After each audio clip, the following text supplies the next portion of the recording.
Okay guys, so this is my second touch typing lesson. I got up to 14 words a minute yesterday, so let's see how that goes.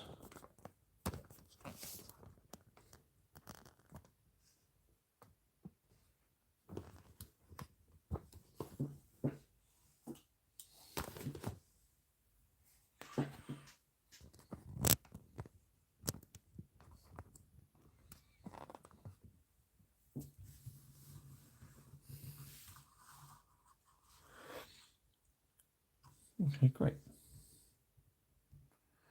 I'm gonna make this bigger so everyone can see it.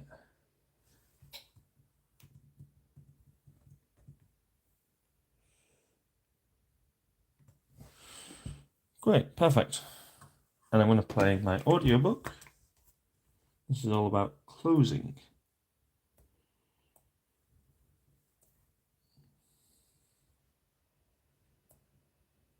Now, anyone who's listening to this program can think back over your career, as short or long as it may be, of multiple times when you made this error, and it cost you business. You thought, oh, they're not going to buy, they can't buy, this is a problem, that's a problem. You predicted the future on their behalf, and you were wrong. They went out and bought from someone else. I've been on hundreds of transactions whereby I was told there was absolutely no way the person would close.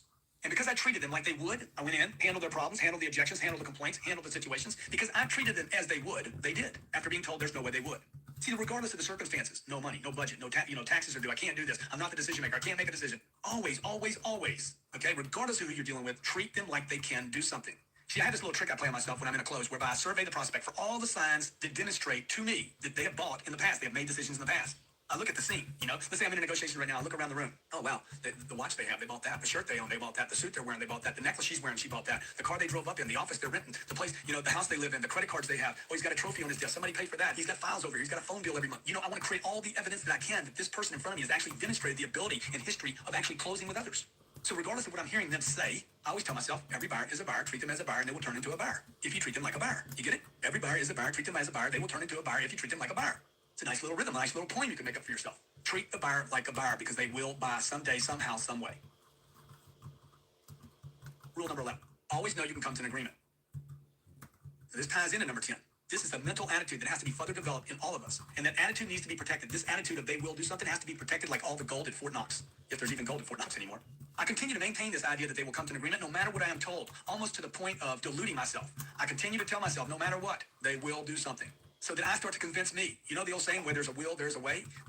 This mindset of knowing that I can come to an agreement, that I will reach an agreement, requires me to eliminate all the negativity that comes my way from my environment, as though negativity was a disease that kills. And by the way, it does. People spend billions of dollars trying to protect their bodies from diseases and spend next to nothing on protecting their minds from the endless viral infections of we can't do that. It's not possible. There's no way, and on and on. The newspapers, television, and radio are the disease carriers and cancers of our day, spreading misinformation and mental contamination that brings wreckage to marriages, careers, finances, and people's dreams. If you don't have my Rules of Success program that comes on DVD or CD, this is a tremendous tool for making sure you always can maintain a positive mental attitude throughout the close.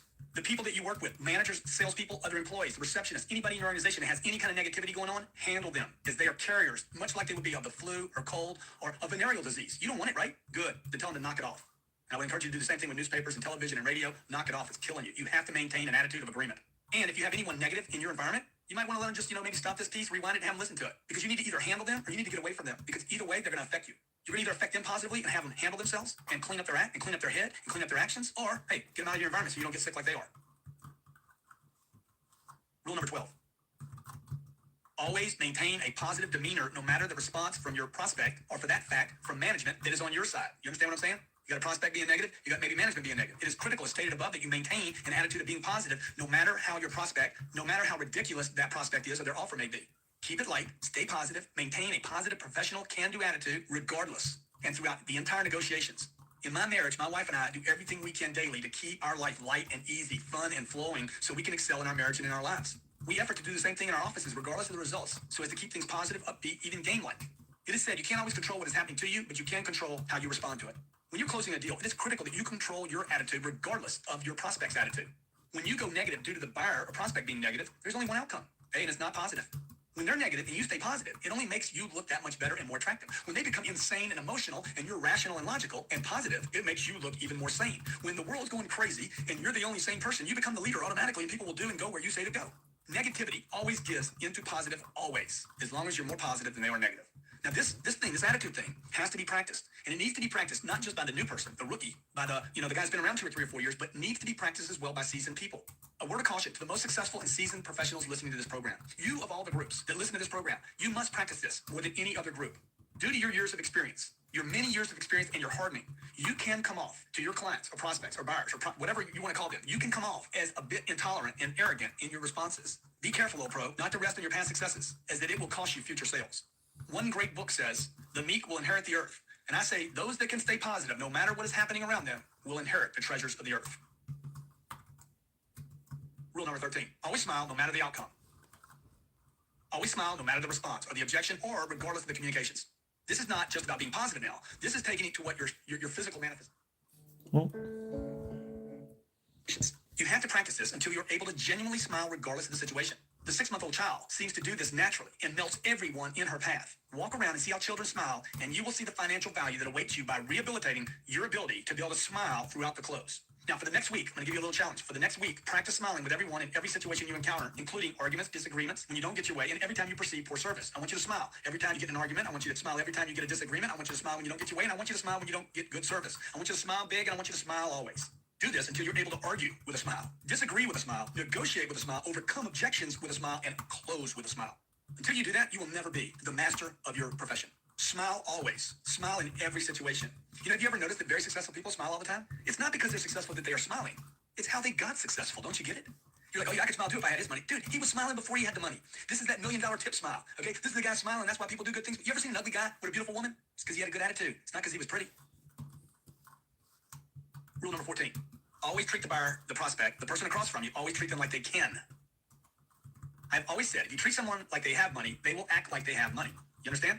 If I treat somebody like they have money, they'll act like they have money. They'll even act with regards to money with money they don't have. If you treat someone in a certain manner, they will respond in that manner. Treat me like I won't buy, and I assure you, I will not buy.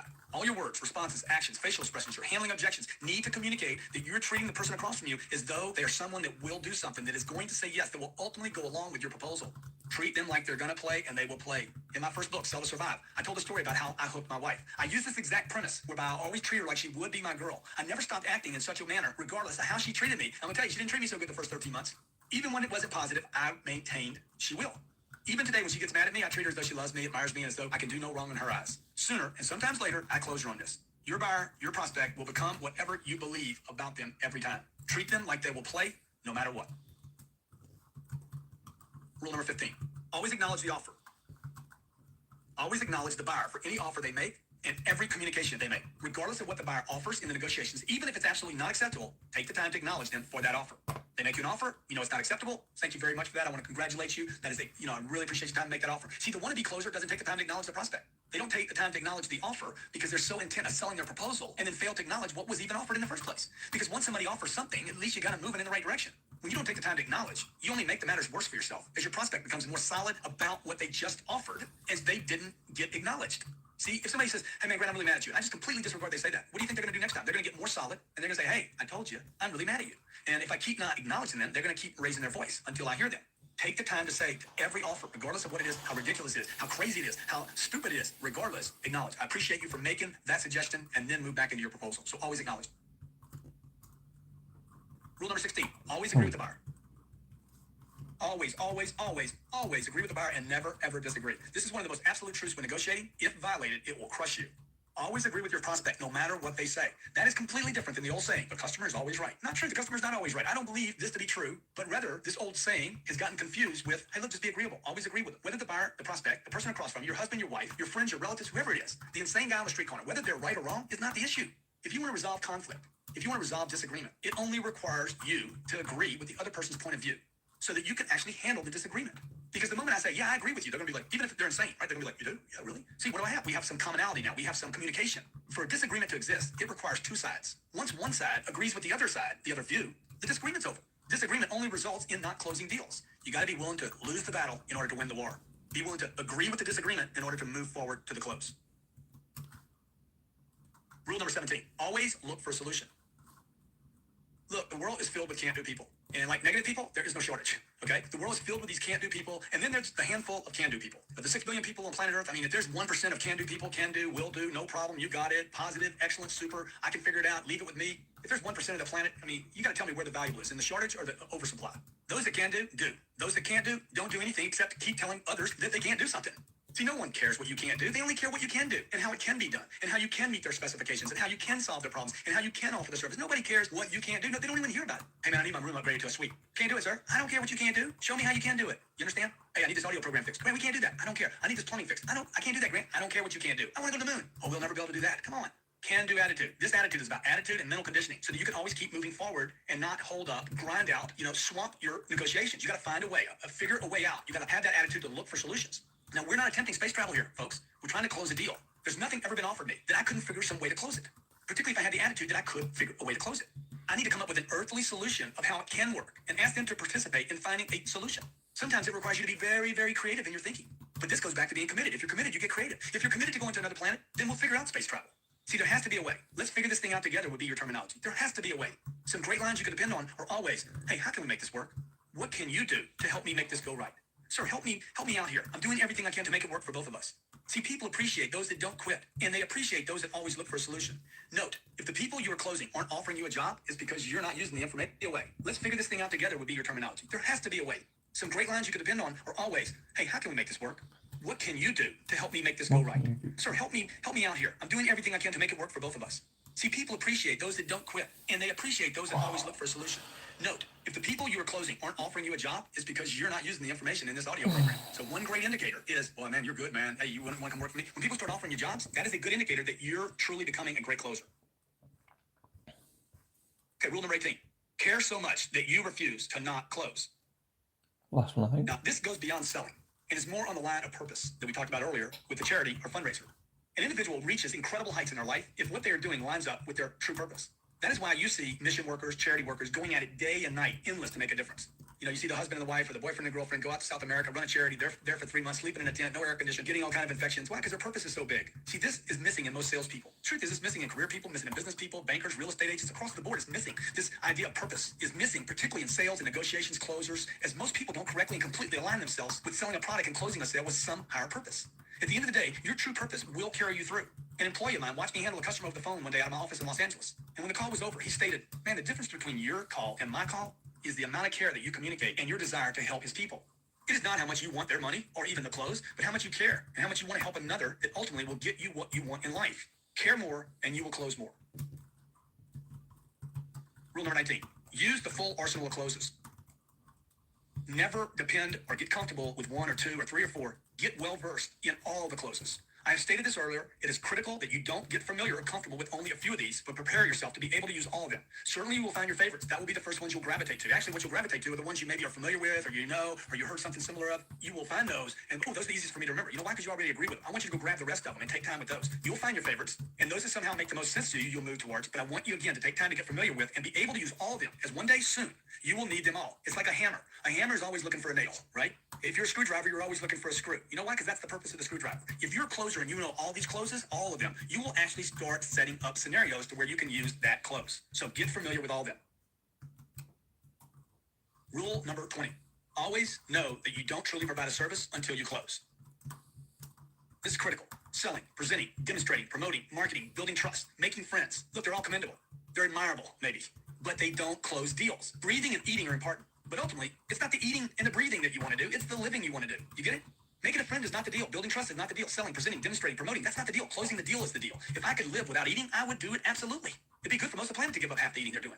I want to close the deal is the point. You get it? The same with selling and closing is eating, breathing, and living. It's the living you want to do. It's the closing you want to do. Certainly I have to sell. Closing allows you and your company to expand. What's the benefits of closing? We close more deals. We close 20% more deals. What happens to your company? It can expand. It has bigger budgets for advertising. It can get new products. It can do more research and development. All the things that closing does for a company benefits the company. It benefits you.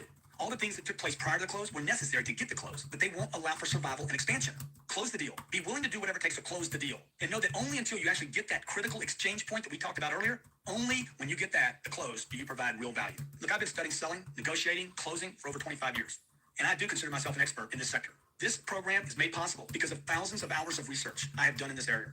It is also possible because of the many sales greats that I took the time to study over these years that have gone before me, that did programs just like this, that I'm able to do this program. These people greatly assisted me, some positive, some negative. These people assisted me, though, in my sales education, in my sales career, and in the development of this program. While the majority of these closes are original to me, many of them are the result of contributions over my years of studying from others like Zig Ziglar and Tom Hopkins and Jackie Cooper, Brian Tracy, and many, many others, just to mention a few. This arsenal of techniques, the Closer's Almanac, is presented in no particular order. So don't assume that the first one is more important than the 99th one, because the first one doesn't have any more value than those that follow it. They all have value when used at the appropriate time in concert with others.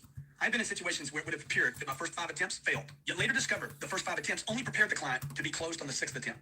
I would never suggest to anyone that one close will get the job done, but I also would not suggest that you cannot close in the first attempt. It has only been my experience over 25 years that this is an exceptional situation. If they closed on the first event or the first attempt, that would only be something you should be grateful for. It should not be expected as the norm, but it also should not be excluded as a possibility.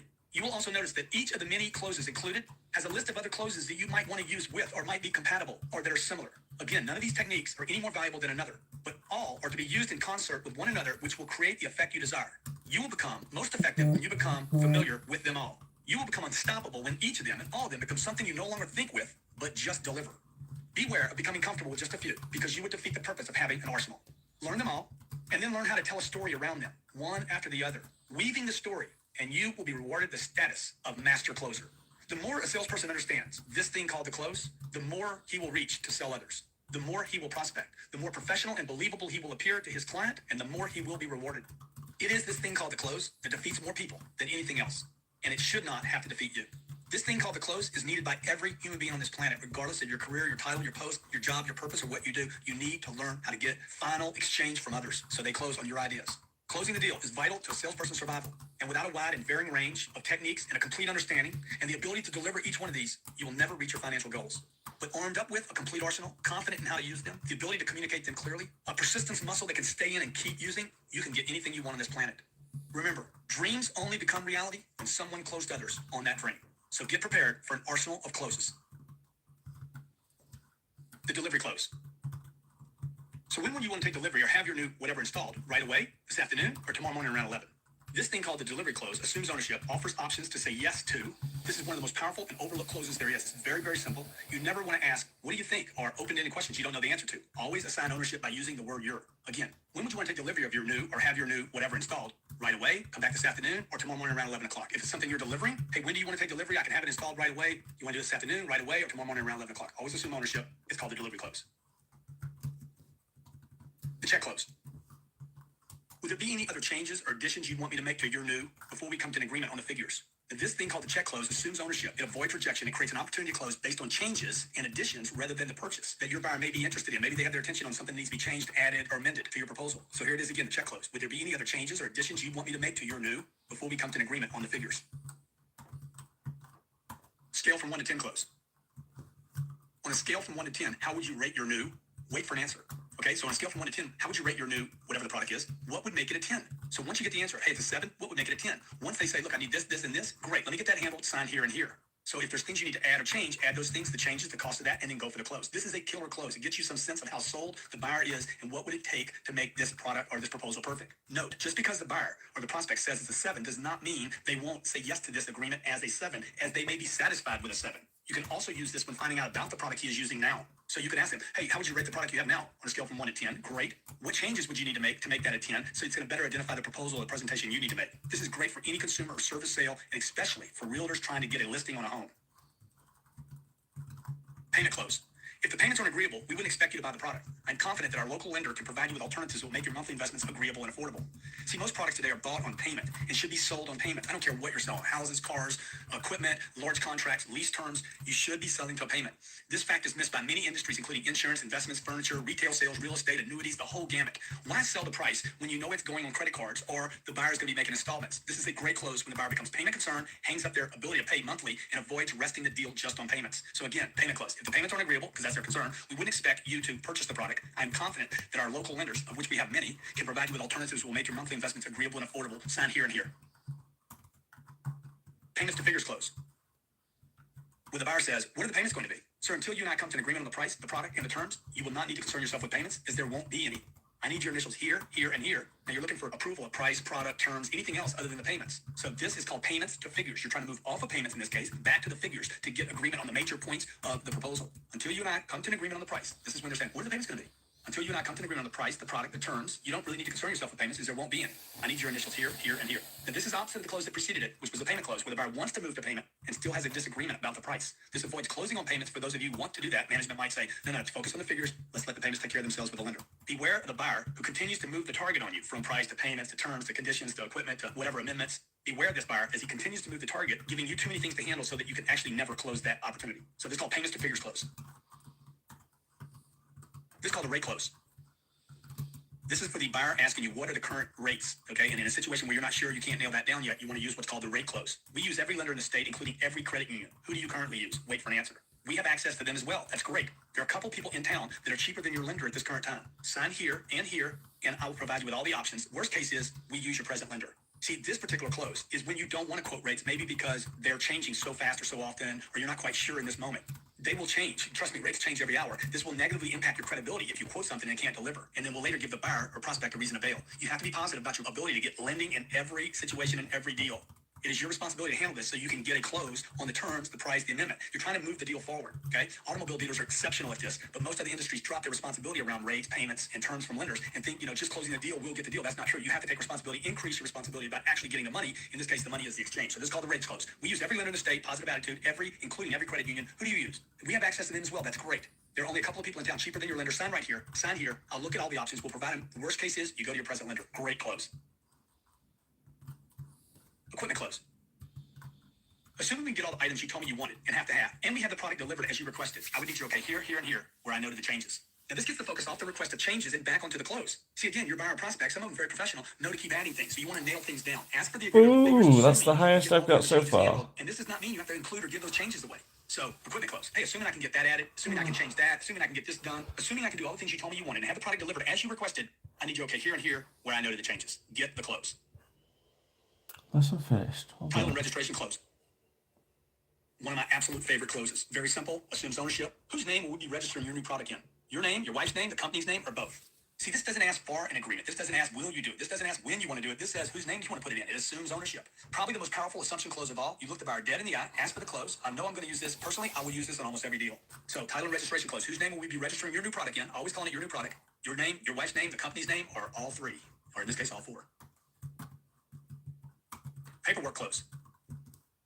So whose name will we be doing the paperwork in? Your name, your company's name, or both? This is very similar to the title and registration close. Assumes ownership, calls it your product, paperwork close. See, as there's paperwork on every transaction done, everybody that's listening to this has got a transactional paperwork process. So no matter what you sell, you're going to be asking a question like, whose name, or how do you want this titled? Very similar closes. Wording's a little different. You could even use this paperwork close as a trial close earlier on to determine whether or not you're with the actual decision maker or the actual ownership or whoever's going to sign this documentation to finalize the deal. Spouse stall close number 1. The buyer says, I need to talk to my spouse. What if your spouse says no? See, what you want to deal with here is worst case scenario. Now, there's only 2 answers to this question. What if your spouse says no? A, he won't or she won't, or B, we won't buy. So let's handle one at a time. What if your spouse says no? A, he won't say no. Grant, I know my husband. He's not going to say no. Then I need your okay here and here. And that, believe it or not, will happen more often than you think. Okay? Grant, my husband never says no to me. Good, then I need your okay here and here and go back for the close. Do not ask questions like, what is he going to say no to, or what's the problem? You're creating objections you don't need to deal with.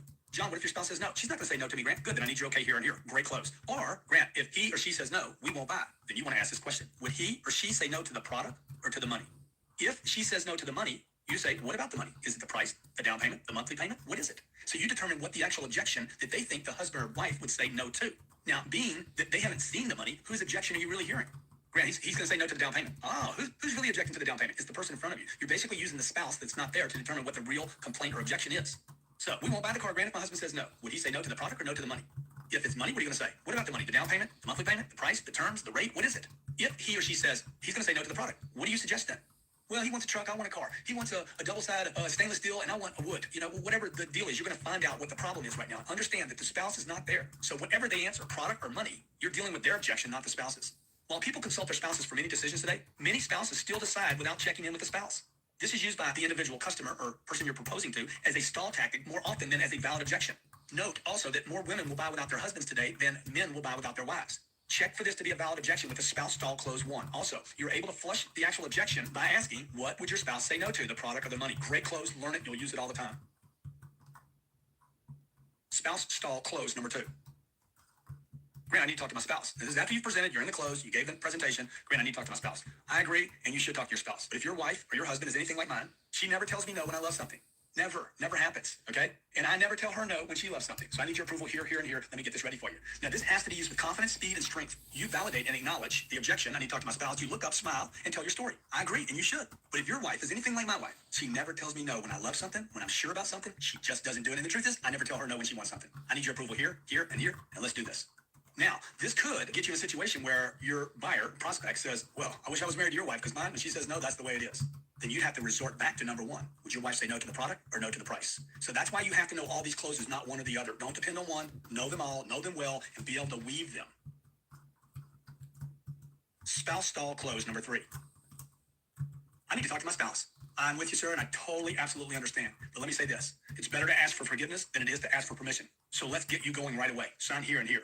Now, try this, and you will start relying on it. Master closers only should use this. I mean, you got to have some confidence to use this. Don't be weak. You got to go for it. You got to go for it with confidence. You got to put fear aside. You have nothing to lose. Smile before you say the first word and deliver. Better to ask for forgiveness than to ask for permission. Let's get this going right away. Sign here and here. Spouse stall close number 4. Buyer says, I need to talk to my wife. Sir, if you're anything like me, and I think you are, I talk to my wife about everything. Yeah, Rand, we talk about everything. Good. Then she already knows you're here. She already knows you're looking. You wouldn't have left the house without her knowing it. Just, I never leave the house. I never go looking. I always talk to everything about my spouse before I ever do anything. So look, she already knows you're doing this. Would you agree? Yeah, we talked about it. See, many times when this person says, I need to talk to my spouse, it's not true. They've already talked to their spouse. Anybody that needs to talk to their spouse about everything has probably already talked to their spouse about everything, including their visit over to you or their consideration of this product or the product they're looking at. He says, Grant, I need to talk to my CFO, right? Great, sir. If you're anything like me, my CFO and I talk about everything. In fact, my CFO would already know that I'm out doing this. Does your CFO already know you're here? Yeah, we talked about it. Great. He knows you're looking at this product. He knows you're considering this. He knows the company needs it. Let's do this. So what you're going to do with this close, spouse stall close number 4, is you're going to use this to basically sift through these invalid objections that are basically just stalls. Great close. Practice it for masters. Unavailable party close. So the buyer agrees to ownership at figures and conditions spelled out. Delivery is subject to so-and-so's approval. Is that fair? So you follow what I'm doing here? This is called the unavailable party close. When you don't have the party you need, maybe it's the CFO or it's the finance person or it's the spouse or whoever. Great. So the buyer agrees to ownership and figures and conditions spelled out. Delivery of the product itself is subject only to so-and-so's approval. Is that fair? Now, this should be used as a last resort for an unavailable party, and only after the spouse or boss stalls are used. Shortcutters will abuse this and lose deals, so be careful. Unavailable party closed. Buyer agrees to ownership of figures and conditions spelled out. You write that on the worksheet of the invoice. Delivery is subject only to whoever the person's name is, approval. Is that fair? If they won't close on that, you're getting a stall, you don't have a valid objection, and you probably don't have a third party that really needs to be involved that you're being told. Unavailable party close number 2. Now, does your spouse approve of your present situation and the cost of it? You could say the CFO, whoever's involved, whoever this unavailable party is. Does this person approve of your present situation and the cost of it? Look, if nothing changes except for the fact that your situation is improved, certainly he or she would support you in improving your situation. Alternative to the above or earlier unavailable party close. This tests the validity again of the objection. Too many deals are lost trying to get the spouse or the third party in. Time is then wasted when it's not even valid. You're getting jacked. You're getting hijacked. You're getting literally stalled and not into a deal because they're going to say, well, I got to talk to so-and-so. They'll always have a third party to pop up. So you're going to say what? Unavailable party close number 2. Does this person approve of your present situation and the cost incurred with your present situation? You're looking for a yes here, right? Look, if nothing changes except for the fact that your situation would be improved, the company's situation would be improved, their situation would be improved, certainly they would support you improving the conditions in the situation. Let's do this and go for the close. Insurance close. Who will you be insuring your new product with? Great, what's his number? I'll call and get coverage transferred so your insurance takes place before you leave. Now, this close is very aggressive. It's a very, very simple close, but you got to go into it really with your head around commitment and knowing that you're getting an agreement and a high level of assumption that we got a deal here, we're doing a deal. So you're sitting down, they're buying whatever it is. They could be buying a $50 product to a $50 million product. There's going to be insurance on most products purchased today because people want protection. So you're going to say, hey, by the way, who will you be insuring your new whatever with? Great, what's that phone number? Who's the insurance? What's the address of the insurance company? What's their number? I'll call them and I'll get your coverage transferred so that you're insured when you leave today. Again, this is done before you ever get involved with numbers. It's very aggressive. It can be used only by very confident closers like you, and you're not going to know how well this works until you actually use it. It's called the insurance close. Second party assist close. Now, this is when you're dealing with a second party. You're having to deal with a buyer and like the maven, the coach, the third baseman, the second baseman, whatever you want to call them, right? This is a second party that's going to give their severe intelligence to the whole purchase but not be financially involved. Second party assist close. So you're going to look at the second party, not the decision maker now, but the second party. John, at this figure, considering what you know about the product, knowing your brother as you know your brother, what advice would you give him about the purchase of this product and the fairness of the figures? What are you doing here? You're flushing out the second party. You know, the maven, this guy that's going to give the professional advice but probably knows very little about anything, but he's got to look good. So you don't want to neglect other people who may appear to be involved in the actual purchasing. But if not involved in the conversation, they'll certainly waste your deal behind your back. You understand what I'm saying? They're going to kill your deal later. So to prevent them possibly killing the deal and contaminating or putting poison into the deal, you have to get them involved and verbal and communicating with you. The buyer obviously values their opinion more than yours. They brought them with. So use them. Use this second party to assist you in actually closing the product, or at least to find out any considerations that they may later share with this person that would influence their decision. Second party assist close lethal. So John, at this figure, considering what you know about the product, knowing your brother as you know your brother, what advice would you give him about the purchase of this product, the decision about this product, and the fairness of the figures? Flush any verbal out from the second party. Great close. Second baseman close. Very similar to the second party assist close. Here we're going to, again, use the second baseman, the third baseman, the maven, whatever you call it. We just label this the second baseman close. It goes like this. Will you be helping with the price, the down payment, the monthly payment, the paperwork, or all of the above? This is similar to that second party assist close, but it directly asks the second party or the other party to get involved financially. You will never have a problem with this advisor ever again. And it may even cause them to step up and get involved financially. Second baseman close number 1. Will you be helping with the price, the down payment, the monthly payment, the paperwork, or all of the above? Okay, great close. You got to be courageous with all these closes, folks. And you got to be committed to the close to use any of them. Okay, great close. Second baseman close number 2. Did you want me to work it out so that it's affordable using the monies that he or she has alone? Or did you plan on getting financially involved as well? As with all the closes, use courtesy, use respect, use a positive attitude, be interested in everyone involved, okay, even if they're a bit adversarial, and only after you had the second party involved in the sale and the presentation and the demonstration of the product itself, showing that you do welcome their involvement. So you want to welcome these second parties, these advisor types, okay? So when you get to the close, though, you're going to look at the second baseman in second baseman close number 2. Let me ask you, do you want me to work this out so that it's affordable using the monies that he or she has alone? Or did you plan on getting financially involved as well to make this work for them? Okay, learn these 3 assist closes where you're getting third parties to assist you in the close itself. Second baseman close 1, second baseman close 2, and second party assist close. Great closes. Immediate delivery close. So if there aren't any objections or reasons for not moving forward with your new immediately, I will then need your okay here and here. So this is when you're just going to move for immediate delivery. If there aren't any objections or reasons for not moving forward with your new product, immediately, I will need your okay here and here. You want to look them in the eyes when you use this close, pass the pen, point to the place where you want them to sign, and close the deal. You're asking for an immediate delivery. You're putting speed into your close and your process. This requires, again, confidence. If there aren't any objections, if there aren't any reasons for not moving forward with your new product, immediately, then I'll need your okay here and here. You're actually asking, if there's no objections, let's roll. If there's no reasons, let's roll. If there are, they're going to come out right now. Great close, learn it, and use it every day. Agreement close number 1. Now, these closes I'm about to give you are sick, okay? They're absolutely incredible closes. And the first time you hear them, you're going to be like, I don't know, man. I don't know if I can use that. Just trust me. Use the closes. They're going to work for you. And you're not going to depend on one anyway. It's called the agreement close number 1. I agree it's a lot of money. Their objection is money, price, terms, whatever. I agree that it's a lot. I agree that the terms are. I agree that the payments are high. Whatever the deal is, I agree it's a lot of money. I need your okay here and here. Now, what just happened? You agreed, but you didn't fix it. See, you're handling the complaint, not the objection. I agree it's a lot of money. Most of the people buying from you knew it was a lot of money before they came there. Let's say you're selling a suit. The suit's $2,500. Man, that's a lot of money for a suit. The guy knew that. He came in asking for the label, knew he wanted a certain material. This is not the first time he shopped for that suit. He's looking at a car. He's looking at appliances. He's looking at tile for his house. He's looking at a house. Man, that's a lot of money. Yes, sir, I agree with you. It's a lot of money. I need your okay here and here. Let's do this. Agreeing first is one of the first rules of selling, and it must be used as one of the first rules in negotiating. This is power selling at its best. What you're doing here is acknowledging the objection, but giving it no value and closing through and over it as though it is not an objection, but just a complaint. It is one of my simple favorites. The agreement close number 1. I agree it's a lot of money. Try this out. I agree it's a lot of money. I need your okay here and here. Agreement close number 2.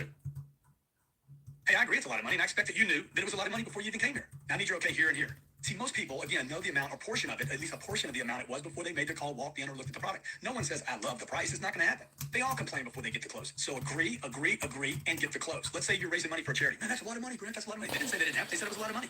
Okay, guys, so thank you for watching. We continue my touch typing tomorrow, and we'll be doing the same thing. 12 words a minute on this new guide. Getting better. Getting better. Okay. Thanks for watching, guys.